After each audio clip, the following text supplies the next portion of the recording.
अस्सलामुअलैकुम। आज एक नई वीडियो के साथ आज की वीडियो में हम डिस्कस करेंगे आईकॉम पार्ट 2 बिजनेस स्टैटिक्स की बुक का चैप्टर नंबर 6 के शॉर्ट क्वेश्चन। इससे पिछली वीडियो में हमने इसके सारे लॉन्ग क्वेश्चंस को कवर किया है। उसके 2 पार्ट्स हैं और वो अवेलेबल है मेरे चैनल पे। आज हम इसके डिस्कस करेंगे शॉर्ट क्वेश्चंस को। वो वाले शॉर्ट क्वेश्चन मैं सॉल्व कर रही हूँ जो कि सॉल्व होने वाले हैं। बाकी जो रिटर्न होते हैं डेफिनेशन फॉर्म में, वो मैं आपको इंशाल्लाह लिख कर उसको राइट डाउन करके उसकी डेफिनेशंस उनको आपके साथ शेयर करूँगी। आज हम देखते हैं जी इसके क्वेश्चन 26 से। इससे पहले जो हैं वो डेफिनेशंस टाइप हैं, ठीक है। उसको हम थ्योरेटिकल फॉर्म में है तो उसको मैं राइट करके आपके साथ शेयर करूँगी। देखते हैं जी क्वेश्चन नंबर 16।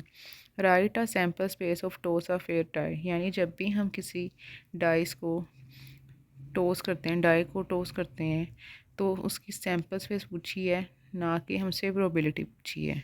तो सैम्पल स्पेस देखने के लिए जब भी हम किसी डाई को टॉस करते हैं यानी फेंकते हैं, तो उसमें क्या आता है 1 2 3 4 5 6। अब यहाँ पर उन्होंने आपसे सैम्पल स्पेस पूछी है, ना कि प्रोबेबिलिटी, इसलिए हमें वो प्रोबेबिलिटी का फॉर्मूले लगाने की कोई ज़रूरत नहीं है। सिर्फ हमने उनका सैम्पल लिखना है जो कि आता है, ठीक है। या तो 1 2 3 4 5 6 में से कुछ भी आ सकता है। सैम्पल मैंने लिख दी है। Question 27। Write a sample space of tossing a pair of coin of 2 coin. यानी पेयर भी आ सकता है, पेयर दो को ही कहते हैं, 2 कॉइन्स भी दो को ही कहते हैं। यानी जब हम 2 कॉइन्स को टॉस करते हैं तो उनका क्या पेयर बनेगा, ठीक है। इधर भी सैम्पल स्पेस पूछी है, ना कि प्रोबेबिलिटी, तो हमने उनकी सैम्पल स्पेस लिख दी। या तो दोनों हेड आएंगे या दोनों टेल आएंगे, या हेड टेल आएगा या टेल हेड आएगा। तो मैंने इनके सारे सैम्पल से लिख दिए जी। Question 28। Given sample space when fair 2 dice are rolled. जब 2 डाइस को हम रोल करते हैं, फेंकते हैं, तो उनकी सैम्पल स्पेस बनती है, वो राइट डाउन करें। डाई 1 की मैंने यहाँ लिख दी, डाई 2 की, दोनों को मिलाकर डाइस बन गया 6 6 के 6 6 के। दोनों 1 1 आए, अगर दोनों इसका 2 और इसका 1 आए, ये सारी मैंने उनकी सैम्पल लिख दी है। बस इसमें और कुछ नहीं पूछा, तो ये राइट कर देना आपने just. When a die is roll, एक सिंगल डाई है उसको रोल करें। प्रोबेबिलिटी ऑफ गेटिंग, अब इसमें प्रोबेबिलिटी पूछी है तो हम प्रोबेबिलिटी का फॉर्मूला लगाएंगे, ना कि सैम्पल का। प्राइम नंबर, प्राइम नंबर ऐसे होते हैं जो अपने टेबल के अलावा किसी दूसरे टेबल्स पर नहीं जाते। ये रहा सैम्पल स्पेस 1 2 3 4 5 6। प्राइम नंबर मैंने लिख लिए जो कि हैं 2 3 5, ठीक है, वो यहाँ लिख लिए। अब ये कितने हैं प्राइम नंबर? 3 है। टोटल नंबर्स कितने हैं? 6 हैं। प्रोबेबिलिटी का फॉर्मूला लगाया मैंने, ठीक है। टोटल आउटकम और सैम्पल स्पेस वगैरह सब लिख लिया, इसको इस पर डिवाइड किया तो 1/2 आंसर आ रहा है हमारा। इसी तरह क्वेश्चन नंबर जी आ जाता है 30। जब एक डाई को रोल करते हैं तो क्या प्रोबेबिलिटी है 6 आएगा। टोटल सैम्पल स्पेस मैंने लिख लिया 6 होते हैं, ठीक है। ये रहा। अब कितने परसेंट वो पूछ रहे हैं कि चांस है कि 6 आए। 1 है, 1 लिखना है, फॉर्मूले में अप्लाई किया 1, और टोटल आउटकम्स कितने हैं 6, सैम्पल स्पेस कितने हैं 6, 1/6 हमारा आंसर आ गया। फिर हम देखते हैं जी क्वेश्चन 31। अगर हम किसी डाई को थ्रो करते हैं, what is probability of even number. Even number होते हैं, ठीक है, 2 4 6।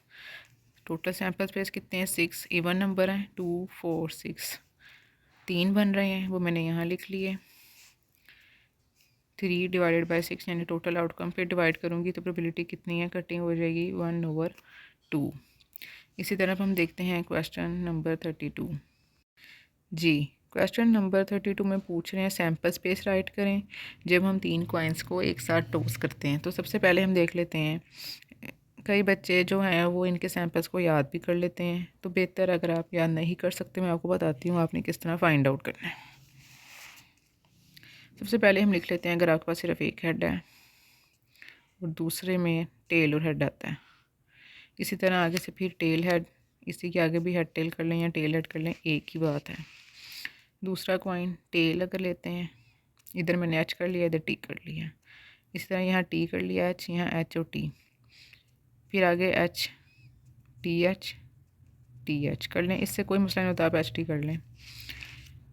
अब देखते हैं इनके पेयर्स किस तरह बनाने हैं। HTT HTT HTH HHH HHT, इसी तरह नीचे THT THH TTT TTH TTH। ये टोटल 8 बन गए, मैंने लिख लिए हैं यहाँ पर। ऐसे सैम्पल बना के भी ड्रॉ करके दिखा दिए हैं, अगर याद करना चाह रहे हैं इस तरह भी आप कर सकते हैं। ठीक है, सिर्फ सैम्पल स्पेस पूछा था तो वो मैंने लिख दी है। State the addition law for two not mutually exclusive event. ठीक है, जो इसका लॉ है हम उसको राइट कर लेते हैं, जिसमें जी ये होता है कि probability A union B is equal probability of A plus probability of B minus probability of A intersect B। ठीक है, बस जी। अब उन्होंने पूछा है what is the probability of drawing a coin of a diamond, कि डायमंड में आपकी कॉइन निकलेगी, उसकी प्रोबेबिलिटी पूछी गई है। टोटल कार्ड हमारे पास 52 होते हैं, वो हमने लिख लिए। डायमंड में कॉइन कितनी होती है 1, वो हमने लिख ली 1। टोटल आउटकम्स कितने हैं 52, जस्ट 1 डिवाइडेड बाई 52 हमारा आंसर है। ठीक है जी, हम देखते हैं question number 35। If one card is drawn for 52 playing card, एक कार्ड निकालना है 52 कार्ड में से, find the probability that is king of heart card, के हार्ट वाले कार्ड्स में किंग आ जाए, वो भी 1 होता है।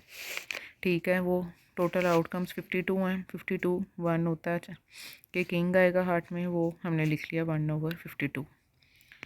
Question number 36, what is probability of getting a sum when 2 dice thrown, कि क्या प्रोबेबिलिटी है कि 2 कॉइन्स को जब डाइस को हम टॉस करें तो उनका सम है वो 7 आए। ठीक है, तो उसका हम सैंपल देख लेते हैं जो कि मैंने इधर किया था। ठीक है, 6 और 1 7, 5 और 2 7, 3 और 4 7, 4 और 3 7, 5 और 2 7, 6 और 1 7। टोटल है ये 6, वो मैंने यहाँ लिख लिए। टोटल आउटकम्स होती हैं 36। 6 को डिवाइड करें 36 पर तो 1/6, यानी ये पूछा है कि जब हम 2 डाइस को थ्रो करें तो ऐसा क्या उनका जो पेयर्स बन रहे हैं उनको जब हम सम करें प्लस करें तो वो 7 आए। वो मैंने आउटकम्स यहाँ लिख लिए, उनके सैंपल। टोटल आउटकम 36 थे, जितने ये हमारे बन रहे हैं वो 6 हैं, तो वो 6 पर 36 को डिवाइड करें तो वो आ जाएगा।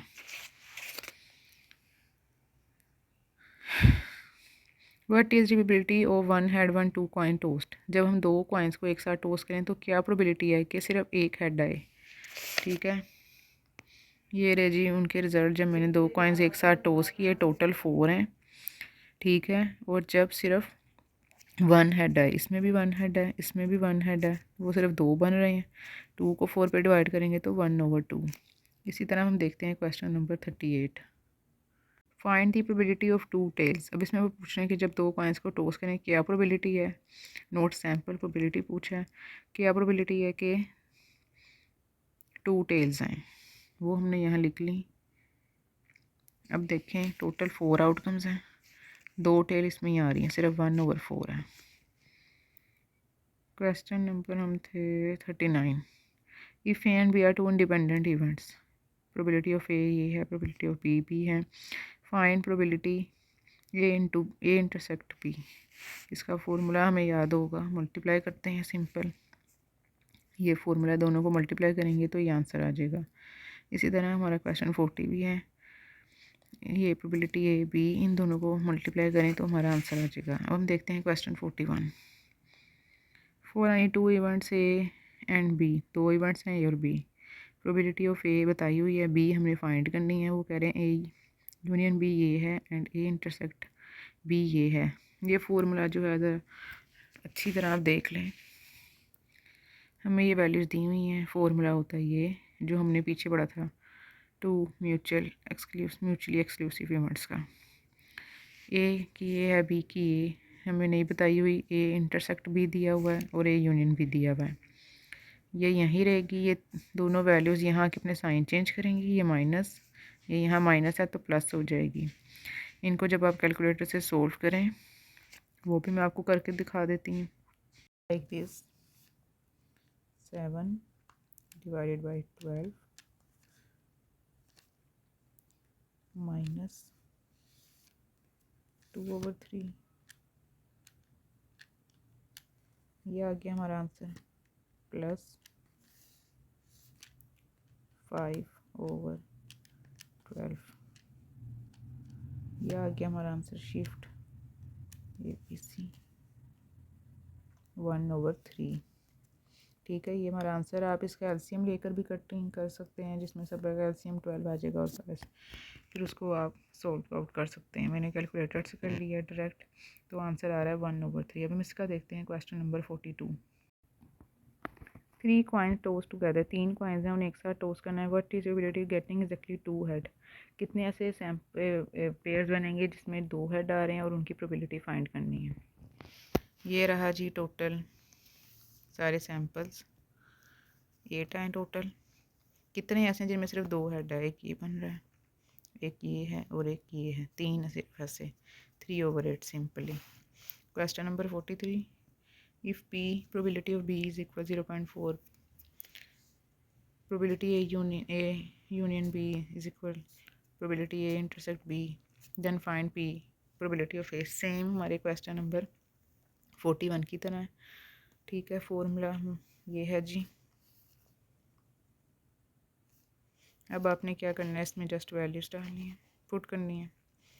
0.8 हमारी इसकी वैल्यू है। ए फाइंड करना है, ये यहाँ के माइनस और ये यहाँ के प्लस हो जाएगी, तो टोटल हमारा आंसर आ जाएगा 0.6। अब हम देखते हैं इसका क्वेश्चन नंबर 44, वो थोड़ा चेंज है इससे। क्वेश्चन, अब हम आते हैं जी क्वेश्चन नंबर 44 पर। Probability of A is equal this, probability of B this, probability A intersect B is equal this. Same वही फॉर्मूला, हमने ए यूनियन बी फाइंड करना है, जो कि हम पिछले क्वेश्चंस में कर रहे थे। ये फॉर्मूला है, ए की वैल्यू प्रोबेबिलिटी बी की वैल्यू माइनस हमारे प्रोबेबिलिटी ए इंटरसेक्ट बी की वैल्यू। ये मैं कैलकुलेटर से डायरेक्ट सोल्व किया है, तो हमारा आंसर आ रहा है 7/12। इसी तरह question number 45, probability A this B is equal this, then find value of B A union B. ये थोड़ा चेंज है क्वेश्चन, ये हमारा क्वेश्चन है ए यूनियन बी कब है। वो पहले आप इन दोनों को जब मल्टीप्लाई करें तो वैल्यू जो निकलती है वो होती है P into A intersect B, यानी probability A intersect B. B की वैल्यू को ए से मल्टीप्लाई करें तो हमारा ये आंसर आ जाएगा 0.2 मल्टीप्लाई 0.15, ये आ रहा 0.03। अब हम इसका फॉर्मूला जो हम पिछले सब क्वेश्चन में देखते आ रहे हैं, probability A plus probability B minus probability A intersect B, उसमें से वैल्यूज़ को पुट किया तो हमारी प्रोबेबिलिटी ए यूनियन बी की वैल्यू फाइंड हो जाएगी इजीली। यहाँ तक कि हमने इसके सारे शॉर्ट लॉन्ग सोल्व कर लिए हैं, थ्योरेटिकल रह गए हैं डेफिनेशन वाली फॉर्म में। उसके नोट्स भी इंशाल्लाह तैयार हैं, उस पर जल्द ही एक वीडियो आपको मिल जाएगी। ठीक है, इस बुक से रिलेटेड या किसी भी चैप्टर से रिलेटेड कोई भी कन्फ्यूजन हो तो आप कमेंट सेक्शन में पूछ सकते हैं। Thanks for listening.